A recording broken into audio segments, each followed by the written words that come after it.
The day my son told me I was no longer welcome in my own home, I did something that stunned him into silence. I smiled. Not a bitter smile, not a defeated one. The kind of smile that only comes when a woman has already decided she has nothing left to lose and everything left to gain. My name is Margaret Elaine Hartwell. I am 67 years old. I raised my son Daniel with hands that never once stopped working, hands that cooked 10,000 meals, stitched torn school uniforms at midnight, held him through fevers, through heartbreaks, through the kind of grief that swallows a child whole when their father dies too young. For 35 years, I poured myself into that boy like water into dry earth, believing, trusting that love, given freely enough, always finds its way back. I was about to learn that some soil simply does not hold water. It began, as most quiet disasters do, not with a single explosion, but with a slow accumulation of small earthquakes. Daniel had met Veronica 3 years ago at a corporate retreat in Scottsdale. She was polished in the way that expensive things are polished, smooth surfaces, sharp edges, nothing soft anywhere you looked. I told myself I was being uncharitable. I told myself that a mother's instinct to protect her son sometimes masquerades as jealousy. I smiled at every dinner. I sent birthday cards. I remembered that she liked white wine over red, orchids over roses, and that she considered any conversation about the past to be what she called emotionally unproductive. I tried, Lord knows I tried. The wedding was beautiful.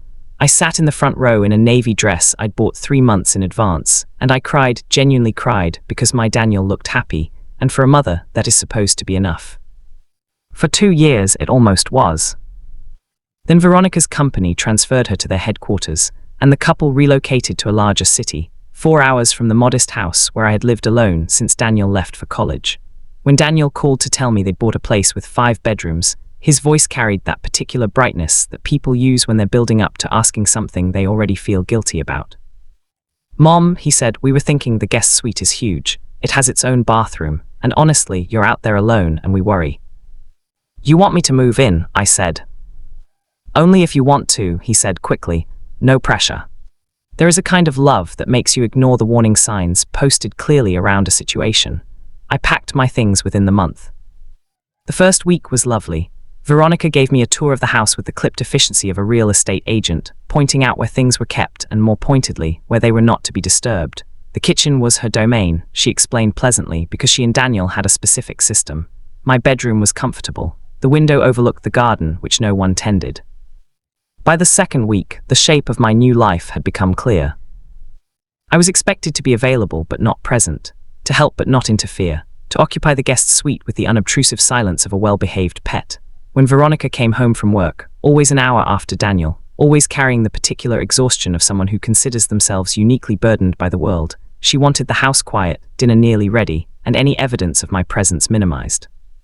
I started cooking, not because anyone asked me directly, but because Daniel would come into the kitchen while I was making myself tea and say things like, "God, Mom, that smells incredible," with such genuine longing that I began making enough for 3.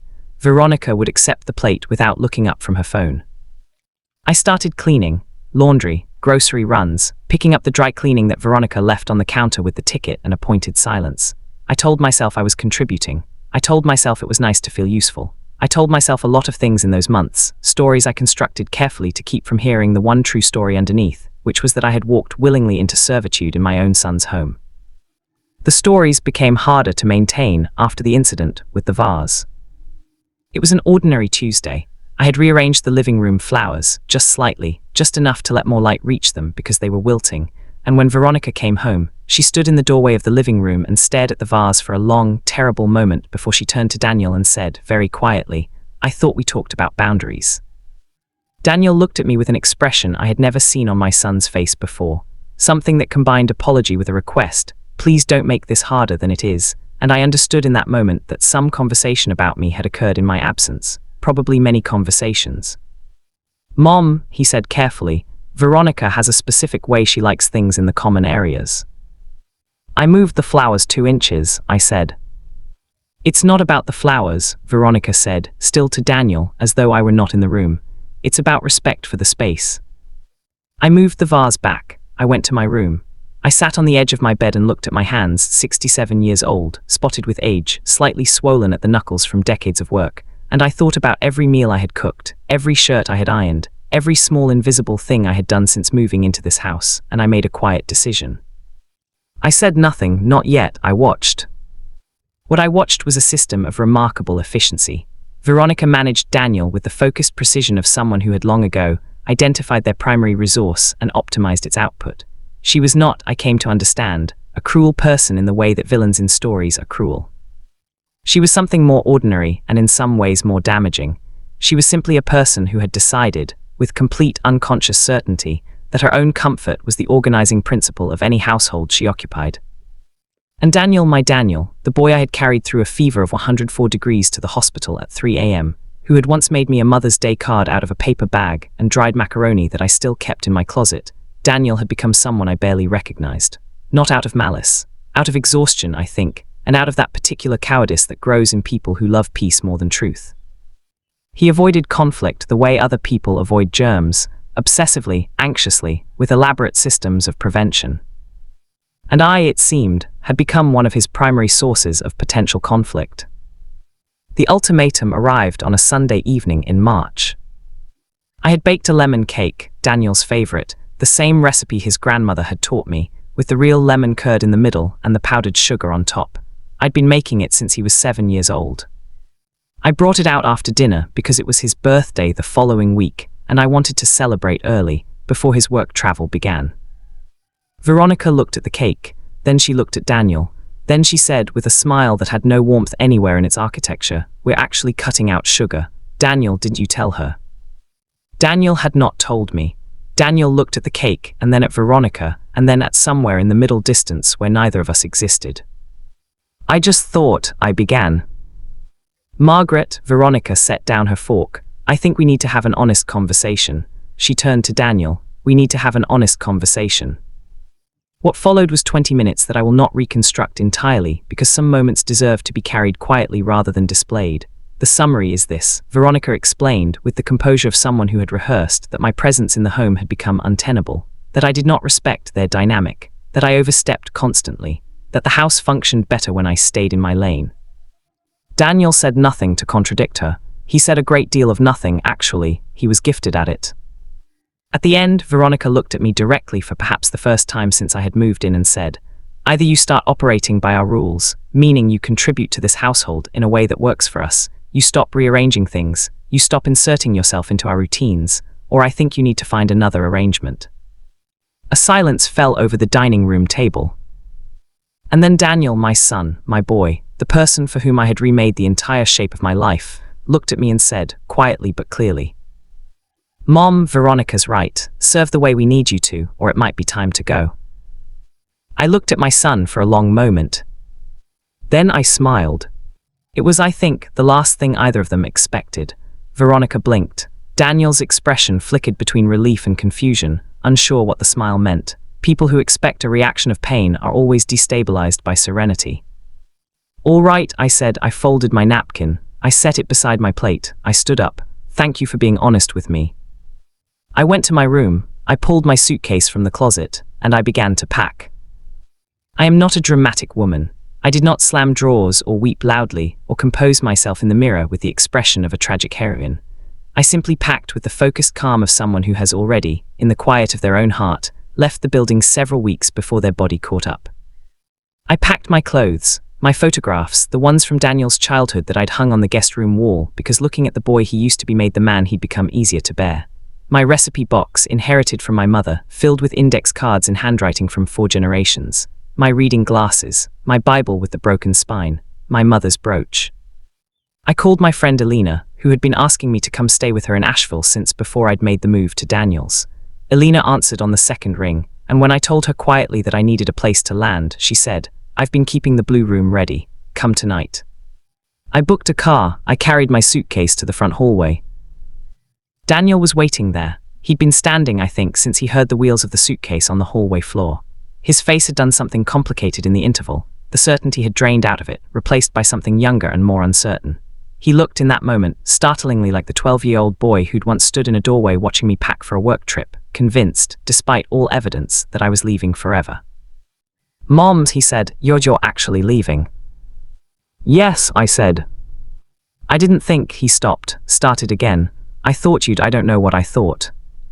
"I know," I said, and I did. He'd thought what people always think when they issue ultimatums to those they believe have no alternatives, that I would stay, that I would absorb the conditions and accommodate and make the best of it, the way I had made the best of so many things across 67 years. He had mistaken my patience for compliance. He had confused endurance with acceptance. Veronica had appeared in the hallway behind him. Her expression was carefully composed, but I saw something pass through her eyes that I hadn't expected: uncertainty. She had expected a negotiation, I think. She had not expected me to simply leave. "You don't have to make this dramatic," she said. "I'm not," I said. "I'm being very practical, actually." I looked at my son, really looked at him, past the expensive watch, past the work-tensed shoulders, past the man-shaped armor he'd built himself, and I saw what was underneath. Something weary. Something that had been making a choice every single day for 3 years that slowly cost him pieces of himself he probably didn't know he was spending. "Daniel," I said, "I love you. That is not something that changes because an address changes. I will love you whether I live in this house or 4 states away, whether you call me every day or once a year. That is the nature of what I feel for you, and nothing you do or don't do will alter it." His jaw moved, nothing came out. "But I won't be a servant in my son's house," I said. "Not because I'm too proud to serve, you know I'm not. I have served people I love every day of my life, and I would serve you again in a moment if you needed me. But there is a difference between choosing to give and being told to give, or else I will not be told." I kissed him on the cheek. I picked up my suitcase.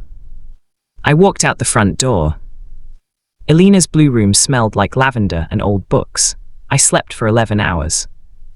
In the morning, over coffee on her porch overlooking the mountains, I felt something I couldn't immediately identify. It took me a while to recognize it because I hadn't felt it in some time. Eventually, I placed it. It was relief. 3 weeks passed. I began to build a life in Asheville with the same methodical attention I'd brought to every life I'd built before. Elena introduced me to her book club. I started cooking again, for pleasure, for the first time in months in Elena's warm kitchen, with no one to tell me what the system was. I started sketching again, an old habit I'd let go dormant. I called my sister in Portland, whom I hadn't spoken to properly in over a year, because I'd been so busy maintaining the fragile peace of Daniel's household. On the 23rd day, Daniel called. I let it ring once, twice, not to punish him, but because I was in the middle of making soup and I believe in finishing what you start. Then I answered. "Mom," his voice had something in it I hadn't heard in years, raw in a way that polished things are not. Can I come see you?" "Of course," I said, "come for the weekend." He came alone. He didn't say that directly, but I understood from the way he said, "I'll drive up Saturday," not "we'll drive up," that Veronica was not coming. We sat on Elena's porch. He had a coffee. I had tea. The mountains were doing what they do in the early spring, turning green from the bottom up as though the earth is pulling color out of itself from some deep, patient reserve. He talked for a long time. I listened the way mothers learn to listen, not just to the words, but to what's moving underneath them. He talked about work, about Veronica, about the house, about the past year, and slowly, painfully, like a man pulling a splinter from somewhere deep, he talked about the person he had become. "I don't know when I stopped," he said, "standing up for things, for people." "It's a gradual erosion," I said, "not dramatic. That's what makes it hard to catch." "She's not Veronica isn't bad," he said. "She's not evil, she's just..." "She is who she is," I said. "The question isn't really about Veronica." He looked at me. "It's about who you want to be," I said. "What kind of man, what kind of husband, what kind of son, not who you've been. We all get to look at that and decide whether to continue, who you choose to be from here." We sat with that for a while. The mountains held their position, indifferent and beautiful. "I'm sorry," he said finally. It came out unsteadily, the way sincere apologies do when they've been stored under pressure for a long time. "I'm sorry for what I said. I'm sorry for what I let happen. I'm sorry for every time I chose the easier thing instead of the right thing." "I know," I said, "I know you are. Can you forgive me?" I looked at my son, my grey-templed, work-worn, lost and trying to find himself son, and felt the full weight of 35 years of love settle around us both like something solid. "Daniel," I said, "I forgave you before you got in the car." What happened in the months that followed was not a movie resolution. Life rarely is. Daniel and Veronica entered couples counseling, not because everything was fine, but because Daniel, finally and at some cost, decided that fine was not enough and that the version of himself he'd been performing was one he could no longer sustain. I don't know what those sessions contained. I don't need to know. Veronica and I have reached something that I would describe, honestly, as a respectful distance. She is not warm to me. I am not her favorite person. We have both, I think, accepted that the other is a permanent feature of the landscape and are navigating accordingly. It is not a fairy tale, but it is honest, and I find honesty more sustainable than fairy tales. I did not move back into their home. I am not sure I ever will. What I built in Asheville surprised me with its richness. Elena and I have become the kind of friends that women become when they're old enough to have stopped performing for each other, comfortable and honest and occasionally hilarious. The book club led to a writing group. The writing group led to something I never anticipated. I started writing down the recipe stories, the history behind each card in my mother's recipe box, the women who'd made these dishes and the lives they'd led. A small press picked it up. The book comes out in the fall. It is dedicated to Daniel, and to my mother, and to every woman who ever chose herself without knowing that was what she was doing. People sometimes ask me what I felt that Sunday evening when I smiled and picked up my suitcase. They want the drama of it, they want righteous fury, they want a triumphant exit speech, they want the moment where the music swells. But the truth is simpler and I think more powerful. I felt clear. For the first time in months, I knew exactly who I was and what I would and would not accept, and that clarity made everything else simple. Not easy. Simple, the two are very different things. My son gave me an ultimatum. He told me to serve or to leave. He didn't understand when he said it that he was offering me a gift. Because sometimes the people who push us out the door are the ones who force us to discover what we were meant to walk toward. I picked up my suitcase. I walked into the rest of my life. And what happened next didn't shock everyone. It only shocked the people who had underestimated me. Which, as it turns out, was their mistake to make.